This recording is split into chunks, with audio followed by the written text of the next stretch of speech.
talking about? No, dude. Talmud has nothing to do with Islam. Talmud is a man-made fucking book.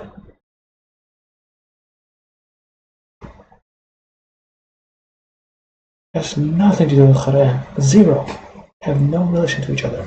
Arabs would come to worship all the Arab gods when they were pagans, right? Mm-hmm. I believe it's a holdover because they reverence it of the paganism, I'm saying. Mm-hmm. So they reverence it. No, he's wrong. It's fucking wrong. Oh my god, it's fucking... No, that's not what it is. Because they reverence it of the paganism, I'm saying. Mm-hmm. So they reverence it. No, he's wrong. It's fucking wrong. Oh my god, it's fucking... No, that's not what it is. Which doesn't really make sense with Islam's iconoclasm, that you can't have images, you can't... Yeah, it doesn't make sense because you're wrong. Flesh is Antichrist. Those two religions are premised on denying that. Yeah. Oh my god, bro, they're not Antichrist. They just don't believe he's God. He's just a messenger. Like a lot of messengers that God sent.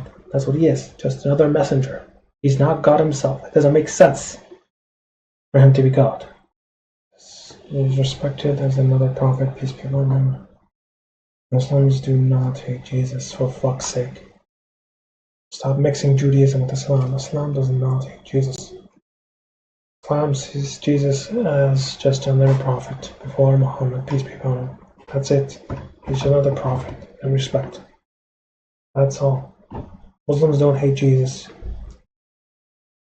Fucking wrong. It's inaccurate.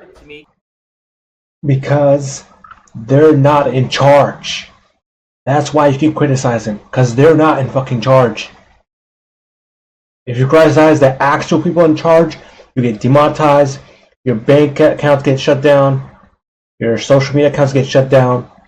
Yeah, of course you can criticize the president, because the president is not actually in charge. So why the fuck would they care to criticize them? You're just criticizing a figurehead. Different from submission to drugs, submission to money, submission to vices, submission to addiction. That's not the same as submitting to your creator that created everything. And you, everything around you, and you in it.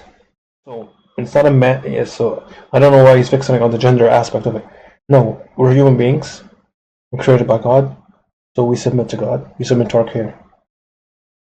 And our submission to our creator helps us. Our connection to our creator helps us. If it brings fulfillment to us. I don't think I'm a god or anything like that. I'm flesh and blood. I'm a human being. How do you know? I understand. Hold on. I didn't interrupt you. I understand I'm nothing compared to the prime creator. But what I'm trying to tell you is you're not praying to the prime creator. You're praying. How would you know that? How would you know that?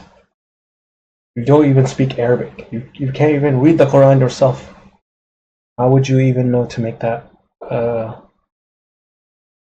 observation? Your worship. It's not that God needs our worship. We need our worship of God. So you don't walk through this world aimlessly and lost, without purpose. Worship of God benefits us. God does not need us. We need Him. So worshiping Him helps us. As in, pray to, like, for example, an animal. It's praying on a deer, for example. That's a different meaning than praying to God, worshiping God. Those are two different words, two different meanings. So this play on words he's doing has no legit, like, there's nothing. This is just a silly, like, just using two words that sound the same, but they have two different meanings and using it as if that's some sort of argument. That's like nonsense. Makes your life better. And worship Him because it benefits us. God does not ask you to worship Him so to benefit Himself. God does not need us. God does not need us or anything. Subscribe to a certain religion or certain. He just wants to be submission to God. Hey, that's fine. But how are we going to know what God's message is? And Islam is the only religion that's never been altered or corrupted through it since its inception. So what better religion to be a part of, to revert to, than Islam? What's assigned to who and for what reasons? You can, unless you're God, unless you are God, you wouldn't know what's assigned to man and what's assigned to woman. It's only through God's words, aka the Quran, you're able to determine, through that knowledge, through that information, you're able to determine what our purpose is and what we're supposed to worship, what man's supposed to worship and woman's supposed to worship, etc., etc. And each human being, by default, just through their own experience and through their thinking, they have their morality. This is what they believe is right. This is what they believe in wrong. And no two human beings are going to agree on everything when it comes to morality. Everyone's going to have their own version of morality, which makes it subjective morality, because everyone has their own version of it. And that morality comes from God. Because God is all-knowing, God is most merciful, God is most wise. And so what his morality would be correct just through his own divine wisdom. And because of that, his morality, God's morality, is objective morality. And that's the morality that us human beings are supposed to follow. It is only through God's will that you succeed. It's all by God. Everything that happens is by God's will. You breathe because God wills you to. God allows you to breathe. You wake up because God allows you. You go to sleep because God allows you. Your body functions because God allows you to. It's everything that happens in your life. Everything, every step you take in life, every physical step you take, figuratively and literally, is by God's will, by God allowing it. So and some people are better human beings just than others. Like some people have more moral standards than others. But what religion does is religion comes and it gives everyone the understanding of like how we're supposed to be and what the moral standpoint that we're supposed to adhere to. So for Garry, he might not need it. But there's a lot of people out there that do need it, and that's where religion comes in and is a good influence on humanity. He doesn't need your worship. He just needs you to do the right thing. How many people go to church? How many people? Again, worship benefits us, doesn't benefit God. He's right. God does not need you to worship him, but he doesn't understand the point is, it's not about God needing. You don't worship God because God needs you to worship him. You worship God because you worshiping God benefits you. That's simple. Because some people are not as disciplined, and they need to work on themselves. But that's nothing in there. Basically, they're calling out Islam or anything like that. They're just calling out the people that are not following the Islam, the Quran religion, to its most 100 like 100 out of 100 following. It's just people are not disciplined. That's all. I will admit. This is not good advice. What Garry's basically saying is trying to get you to disconnect from your creator and just focus on yourself and your actions. This is 100% wrong.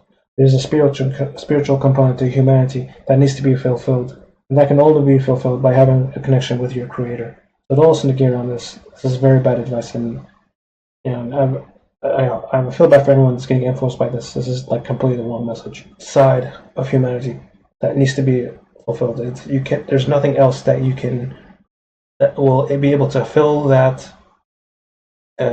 You're like the soul. Your soul. It needs connection to your connection with your creator, with God, in order to feel fulfilled. So you have to have that, and also do the right thing. Judgment that you will answer for all your actions, good or bad. That it basically tells humanity, hey, this is what you need to be doing. This is the right path. Because there's a lot of high IQ. He's talking about high IQ people already know what to do. Yeah, a lot of high IQ people know what to do, and they do the wrong thing. There's a lot of high IQ people that are evil. What about them? This is why God is important, to remind them that, hey, your action has consequences, and you're going to have to answer for what you did in this life. Okay, granted, some people need that. I don't. Yeah, stop making it. Okay, dude. Every time. And you're not going to tell. Every time he says, I don't need this. It's not about you, man. There's whole groups of humanity that need this message, that need to hear what's right and what's wrong. You can't just make it all about you, dude. Not all about you. By giving a message to humanity, put him on the right path. He's looking at it through this lens of some sort of like sadistic or whatever. It's not what it is, man. It's just submission to your creator. And kneeling down and putting your head to the ground is a sign of submission to your creator. That's it. I don't know how he's processing it in your head, what he's thinking of it. Like it. You know what I mean? Don't read your Talmud. I don't need that garbage. It's all trash to me. Only God knows what you need and what you don't need. You're not all knowing. You don't know everything that in this life and everything in this world is what you need and what you don't need out of it. You don't know. You cannot make that determination. You're only determining only to the limits of your mind. God is the only one who can determine exactly what you need and what you don't need.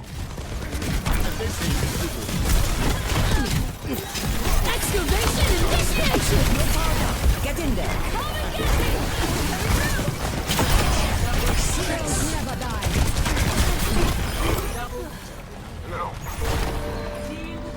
Let's go.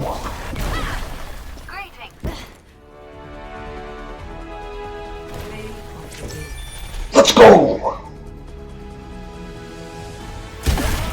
Get in there. Come and get me. Coming through.